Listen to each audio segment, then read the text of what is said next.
ازيكم وعاملين ايه وايه اخباركم ويا رب تكونوا بخير. يناير، وها قد جاء يناير. يناير اللي الزملكاويه كلهم مستنيينه. يناير الاختبار الاصعب لاداره نادي الزمالك.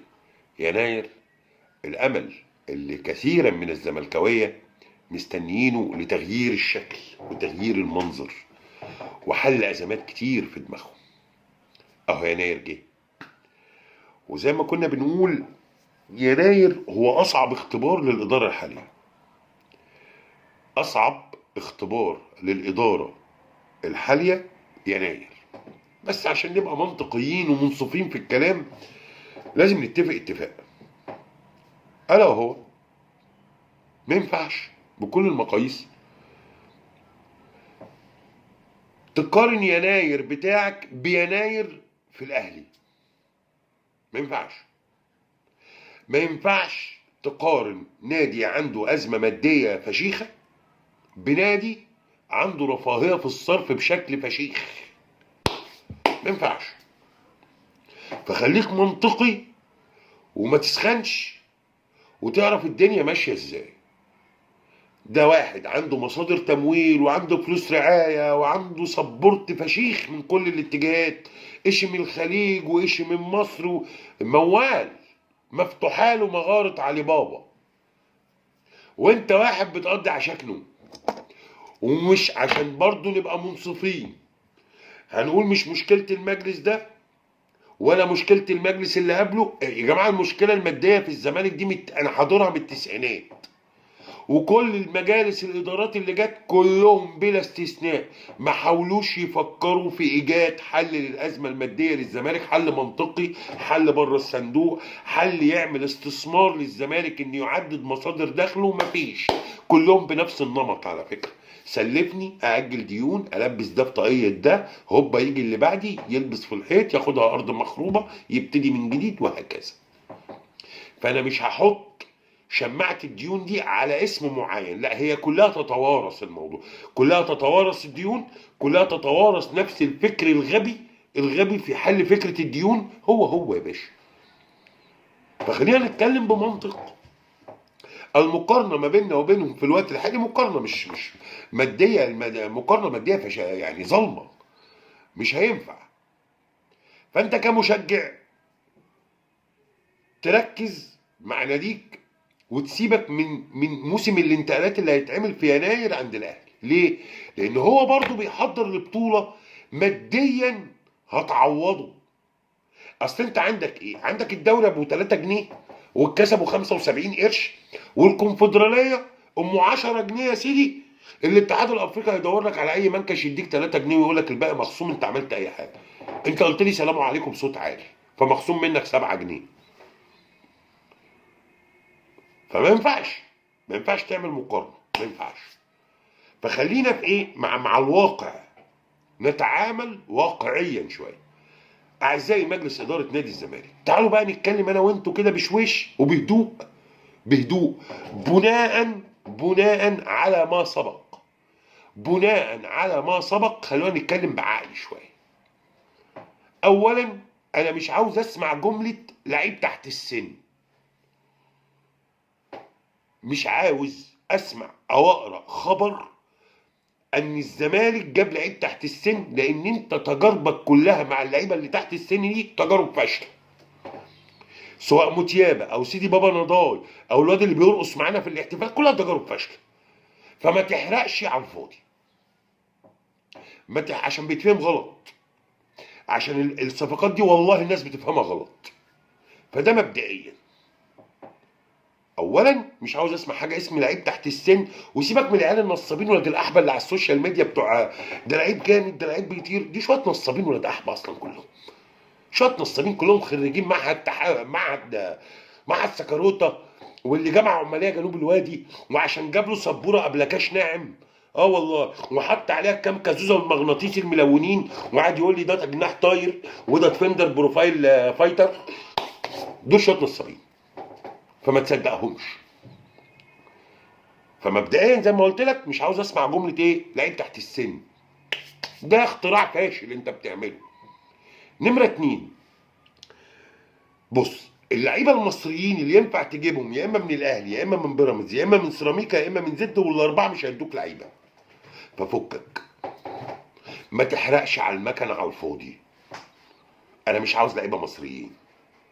انا بقول لك الاربع فرق، بيراميدز، الاهلي، سيراميكا، زد، دول اللي فيهم لعيبه ممكن تجيبهم، المصري حتى، ودول كلهم مش هيدوك لعيبه.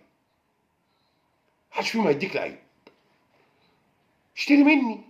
فما نحرقش على المكنه ونروح ندفع فلوس في لعيبه نص لبه.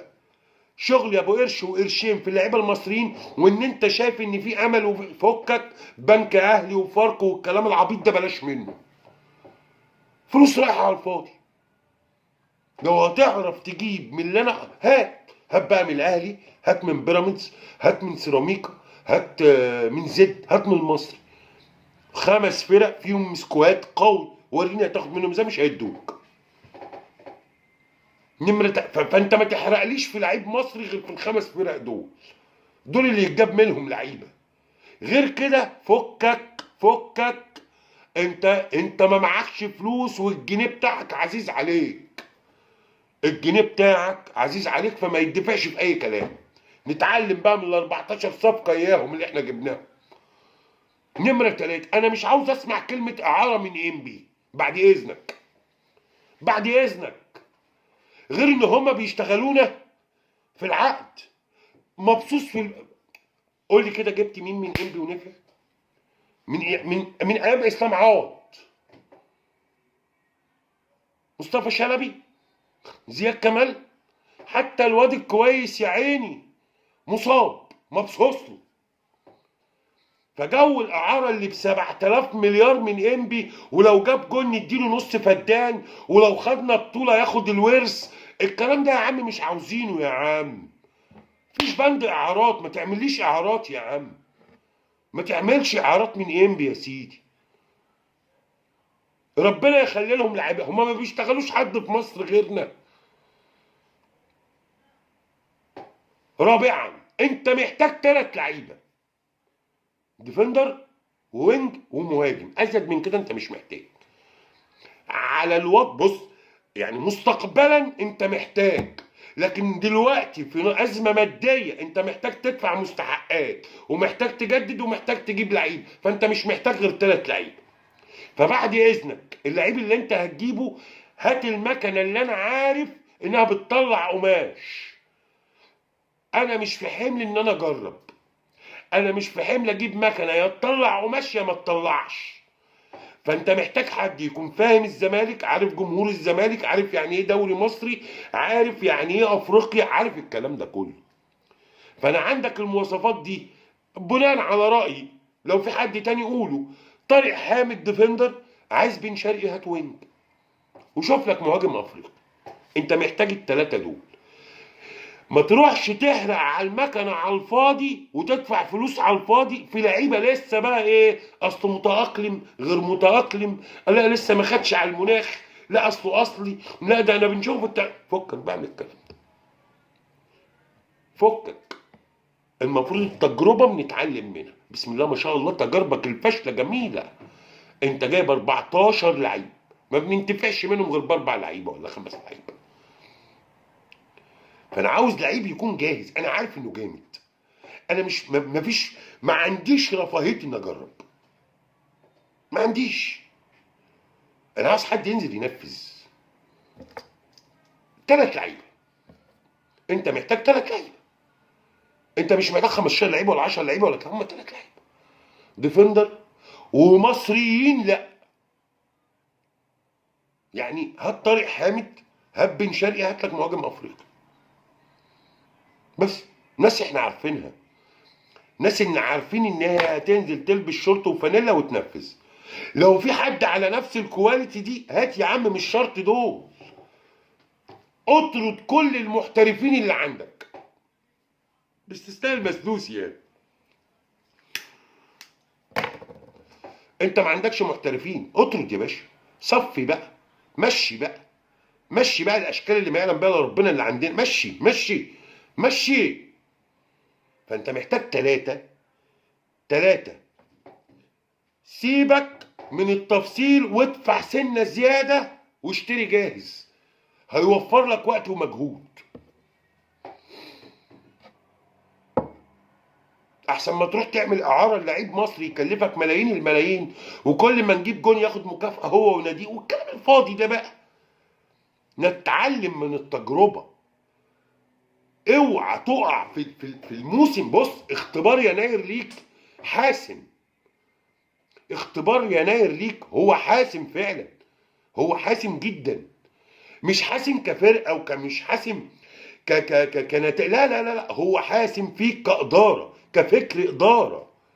انت لو هتعد لي اخطاء اللي لا بقى، انت ما بتتعلمش كده. انت قاصد تغلط، هتبقى قاصد تغلط. انت محتاج 3 لعيبه مش اكتر يسندوا الفرقه. ديفندر النهارده اهو، جروست ابتدى يثبت محمد شحاته جنب دونجا.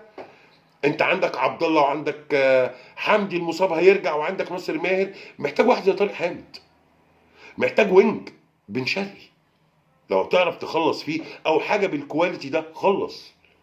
محتاج مهاجم بجد، احنا ما عندناش مهاجم، ويا ريت يكون مهاجم افريقي كويس. مهاجم افريقي مش لسه هاجي اجربه. فيا ريت تتعلم من الاخطاء. انت ما معكش فلوس كتير، انت ما عندكش رفاهيه الصرف، انت ما عندكش رفاهيه التجربه حتى. انت هتدفع الجنيه بتاعك في حاجه عليها القيمه، يا ما تدفعوش. سلام عليكم.